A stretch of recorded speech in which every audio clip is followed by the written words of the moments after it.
This is the Richard back at you. Well, we're going from an NV 4500 Dodge. Got a bunch of parts in here. Still like a couple more pieces, but you know, we've got just about everything here to put this thing back together. So, but anyway, we got to enjoy ourselves this weekend. Unbelievable. We got to go to the races this weekend for the first time, have some good family time, and some had some good friends and family time. I mean, I tell you, we had probably one of the best times we've had at the track in a long time. We did test Friday. Of course, you know, when you go to the track, you think you got everything working, but of course, something's going on. Since we added an injector driver and we added EGT modules, we had to download our computer from like a 4.0 to a 5.0. And when we did that, it didn't carry over some things and it deleted some stuff like our speed sensor, traction control, just multiple things it deleted. So here we're going back through there and trying to get this stuff straightened. But we had a good friend of ours help us out his name is Jack at Squirrel Tune.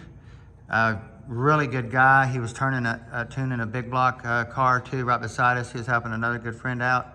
So we had probably the best tuner that around here for dang sure tuning our cars.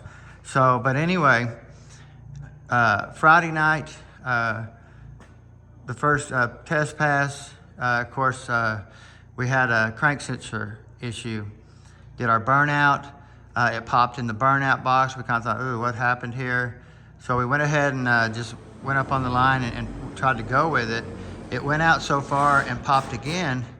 So we come back and looked at the data and we noticed that the crank sensor was glitching.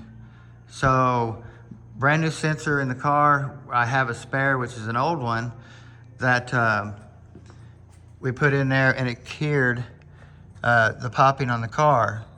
Well then, we went out there and that's when we caught the traction control not working, the speed sensors not working, stuff like that. So we killed the tires again. That time then. Well then Saturday we come out and we blew the tires off so far out, we thought, and we looked at the drive shaft speed sensor, but we didn't see a glitch that the back tires were spinning, okay? Well then, we checked the car out and stuff, and everything seemed to be fine, which we towed them back with a four-wheeler, and I even backed it out of the pits to be pushed up with our golf cart.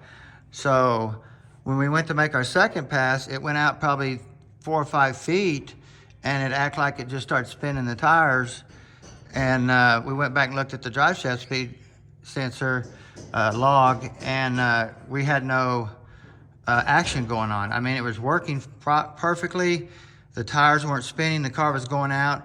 It didn't even trigger the traction control to add any traction control to it. So we thought, well, heck, you know, we weren't spinning. So when we pulled the car back and we thought, well, we're just done. We're going to just put the car up, take it home, first time out, and just check out everything. And when I went to back it up, it had no reverse. I couldn't move the shifter. It was all locked down. So I just got home. We got on the lift really quick and dropped the pan. And of course, I don't know what this stuff's about, because this tranny's only got dyno time, and there's some pieces in there, and it kind of rattling. See that? I took that part of the linkage down to move the shifter, and it won't move neither, so it must have got a piece of metal up here in the manual valve, I'm assuming. Don't really know what went on.